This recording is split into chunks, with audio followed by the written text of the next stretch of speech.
సంగారెడ్డి జిల్లా పటాన్చెరు నియోజకవర్గంలో గత 3 రోజులుగా జరుగుతున్న రాజకీయ పరిణామాలు, పటాన్చెరు ఎమ్మెల్యే క్యాంపు కార్యాలయంపై దాడి నేపథ్యంలో ఐజీ సత్యనారాయణ పర్యటన ప్రాధాన్యత సంతరించుకుంది. పటాన్చెరు పోలీస్ స్టేషన్ను సందర్శించిన ఐజీ నిన్న జరిగిన ఎమ్మెల్యే క్యాంపు కార్యాలయం వద్ద జరిగిన దాడికి సంబంధించిన వివరాలను జిల్లా ఎస్పీ రూపేష్, డీఎస్పీ రవీందర్ రెడ్డిలను అడిగి తెలుసుకున్నారు. కేసుకు సంబంధించిన వివరాలను పరిశీలించారు. అనంతరం జరిగిన మీడియా సమావేశంలో ఐజీ సత్యనారాయణ మాట్లాడుతూ హైదరాబాద్ మల్టీజోన్ 2లో గద్వాల్, పటాన్చెరు మినహా ప్రజాపాలన గ్రామ సభలు ప్రశాంతంగా జరిగాయన్నారు.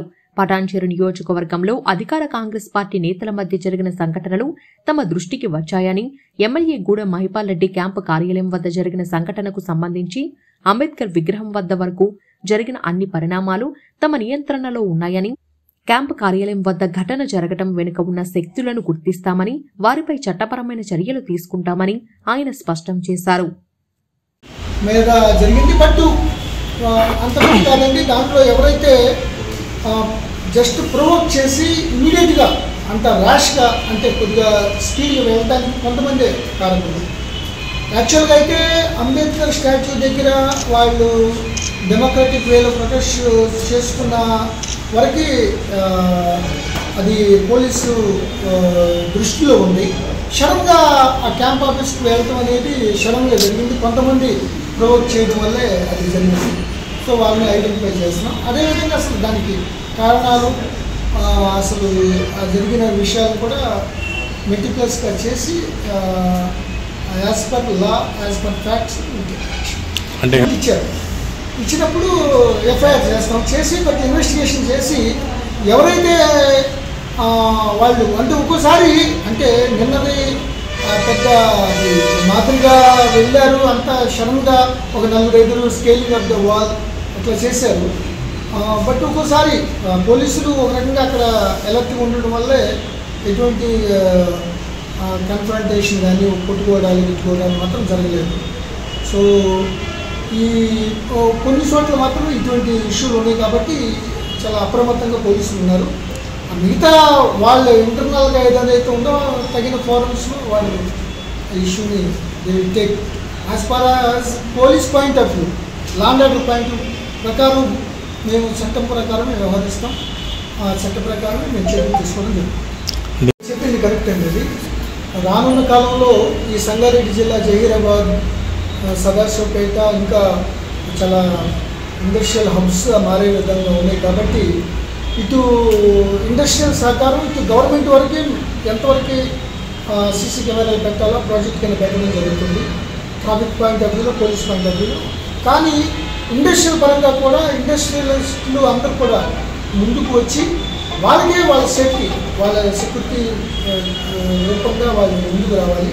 ముందుకు వచ్చి వాళ్ళ సిఎస్ఆర్లను లేకపోతే నేను సైతం కింద కమ్యూనిటీ సీసీటీవీలు పెట్టడం జరగాలి. దానికి పోలీస్ శాఖ ఇనిషియేషన్ తీసుకుంటుంది. మీరు చెప్పినట్లు ఇటు బీదర్, ఇటు నార్త్ మహారాష్ట్రకి ఇది వే కాబట్టి ఎక్కువ మంది దొంగలు, గ్యాంగ్స్ రావడం జరిగింది. మన వాళ్ళు కూడా సంగారెడ్డి పోలీసులు చాలా యాక్టివ్గా ఎస్పీ గారి ఆధ్వర్యంలో 2-3 గ్యాంగ్స్ని పట్టుకోవడం జరిగింది. అట్లాగే కంజర్బట్టి గ్యాంగ్ని పట్టుకుని గోల్డ్ రికవర్ చేయడం జరిగింది. చైన్ స్నాక్స్ని పట్టుకోవడం జరిగింది. సో ఇది చాలా ప్రోన్ ఏరియా కాబట్టి సీసీ కెమెరాలు రానున్న కాలంలో పూర్తిగా పెట్టడానికి మేము అన్ని జాగ్రత్తలు తీసుకుంటాం. నైట్ పెట్రోలింగ్ కూడా విత్ ఆర్మ్స్ నేను అంతకుముందే చెప్పానండి. ఎందుకంటే ఇటీవల బేదర్లో కాల్పులు జరిగినాయి. బ్యాంక్ క్యాష్ క్యారియర్ నుంచి తీసుకున్నారు, అబ్జల్ గంజలు కూడా చేశారు. రాత్రిపూట చేసేటప్పుడు నేను కూడా 2-3 సార్లు రైట్ ఎస్పీ గారు మీకు చెప్పలేదు కానీ నేను చెక్ చేయడం జరిగింది. సో రాత్రిపూట మాత్రం కంపల్సరీగా వెపన్స్తో పోలీసులు, ఆఫీసర్లు గస్తీ తిరుగుతారు. గ్యాంగ్స్ వచ్చి ఏదైనా రిసార్ట్ చేస్తే we take very serious action. దాంట్లో లేదు. సెన్స్ ఆఫ్ సెక్యూరిటీ మాత్రం ఇవ్వటమే తెలంగాణ పోలీసు యొక్క అంటే ఇతర ప్రాంతాలకు వచ్చి మైగ్రెంట్స్ అంటే మైగ్రెంట్ లేబర్ అనేది ఒక డిఫరెంట్ స్టైల్స్ ఉంటాయండి. ఒకటి హెవీ మిషనరీ వర్క్ చేస్తారు, కొంత ఎక్స్కేవేషన్ వర్క్ చేస్తారు. ఈ మైనర్ గర్ల్స్ మీద రేప్ కేసులు కూడా చాలా పెండింగ్ ఉన్నాయి మాకు.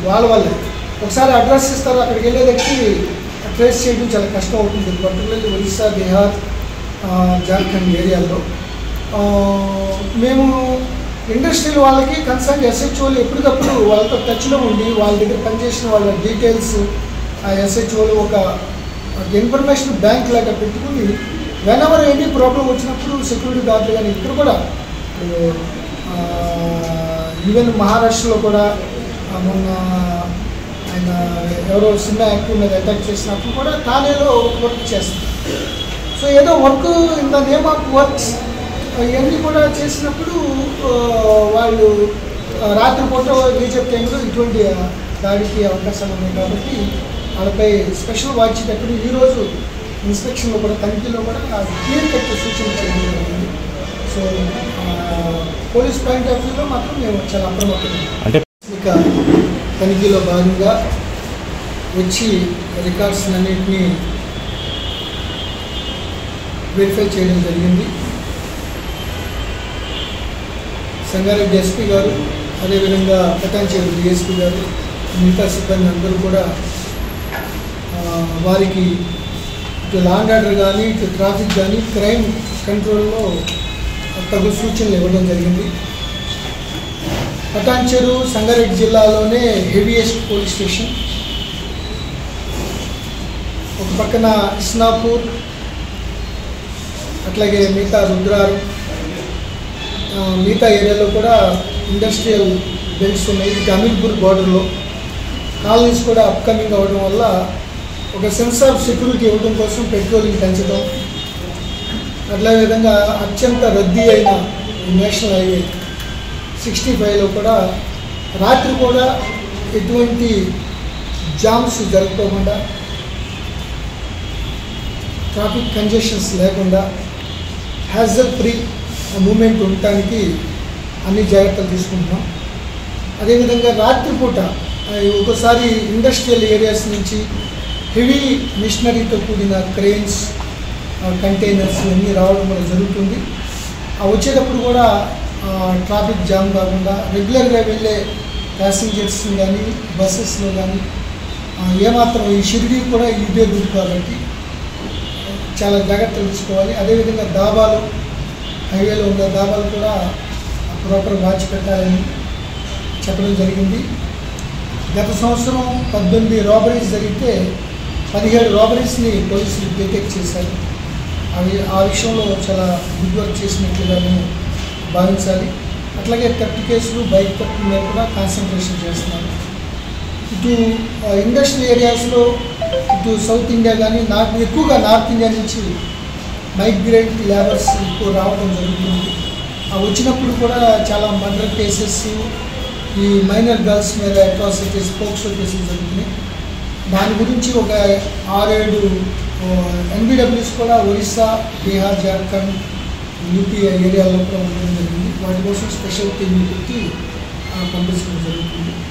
సో ఓవరాల్గా ఇటు crime control, traffic control, particularly law and ఆర్డర్లో మాత్రం ఎటువంటి రాజీ లేకుండా రౌడీ ఎలిమెంట్స్ ఏదైనా ఉన్నా, లేకపోతే ల్యాండ్ గ్రాబర్స్ డబల్ రిజిస్ట్రేషన్ లేకపోతే వేరే విధంగా చేసి కొన్ని గ్రూపుల్లాగా టీముల్లాగా వెళ్ళి ఈ బౌన్సర్లు తీసుకెళ్ళి ఏదైనా చేస్తే మాత్రం కఠిన చర్యలు తీసుకోవడానికి వాళ్ళకి నాకు ఇన్స్ట్రక్షన్స్ ఇవ్వడం జరిగింది. కొత్తగా కానిస్టేబుల్స్ వచ్చారు, కొత్తగా ఎస్ఐలు వచ్చారు. వాళ్ళు కూడా ప్రాపర్గా ట్రైనింగ్ ఇచ్చుకుంటూ రానున్న కాలంలో హైదరాబాద్ అవుట్స్కట్స్లో ఇటు సంగారెడ్డి జిల్లా అనేది చాలా అప్కమింగ్ వెరీ హ్యాపెనింగ్ ఏరియా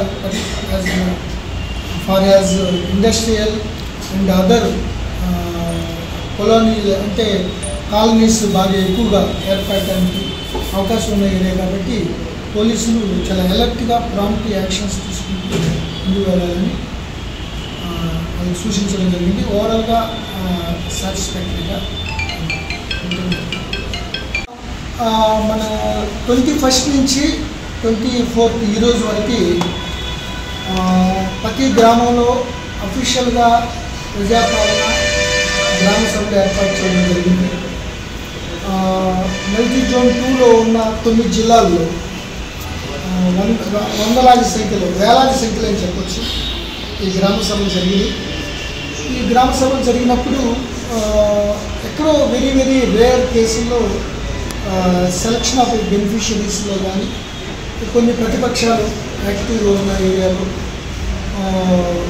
ఇట్లా చిన్న చిన్న చెదురుమదులు స్వల్ప ఘటనలు తప్ప మిగతాదంతా చాలా ప్రశాంతంగా జరిగింది ఈరోజు వరకు. మేము కూడా కొన్ని అటెండ్ అయ్యాం. కొన్ని ఏరియాస్ గద్వాల్ పటాన్ చెరువులో కొద్దిగా వితిన్ ద అధికార పార్టీకి సంబంధించిన విషయాల్లోని కొంత గ్రూపులు కన్ఫ్రంటేషన్స్ ఉన్నాయి. ఆ నేపథ్యంలోనే నిన్న ఇన్సిడెంటు. దానికి పోలీసులు ఒక డిఎస్పీ ఆధ్వర్యంలో 5 సిఐలు 10 మంది ఎస్ఐలు 60 మంది పోలీసులతో ఎస్పీ గారు ప్రత్యక్ష పర్యవేక్షణతో జరిగింది. నిన్న కూడా మేము అందరూ డిస్కస్ చేసాం. సో ఒకరొకరు పేసప్ చేయకుండా ఉండడానికి అసలు కొంతమందిని ఎవరైతే చేస్తారో డెమోక్రటిక్ వేలో చేసుకోవడానికి వాళ్ళకి అనుమతి ఇవ్వడం లేదు కానీ బట్ ఓకే డెమోక్రటిక్ వేలో చేసుకుంటే ఎటువంటి ప్రాబ్లం లేదు. ఆపోజిట్ వాళ్ళు కూడా ఎటువంటి ఫేసప్ జరగకూడదని చెప్పడం జరిగింది. అంతవరకు ఉంది. బట్ మాప్ సైకాలజీలో నేను లీడర్లకు ఇచ్చే సలహా ఏంటంటే మాప్ ఒకసారి వచ్చినాక వాళ్ళు ఎటు టర్న్ అవుతారో తెలియదు కాబట్టి చాలా సంయమనంగా ఉండాలి. కేసు అయితే రిజిస్టర్ చేసాం. దాని మీద ఇన్వెస్టిగేషన్ జరుగుతుంది. డిఎస్పీ గారు అట్లాగే ఎస్పీ గారు పర్యవేక్షణ జరుగుతుంది. చట్ట ప్రకారం చర్యలు తీసుకుంటాం. లీడర్స్ కూడా సంయమనంగా ఉండాలి.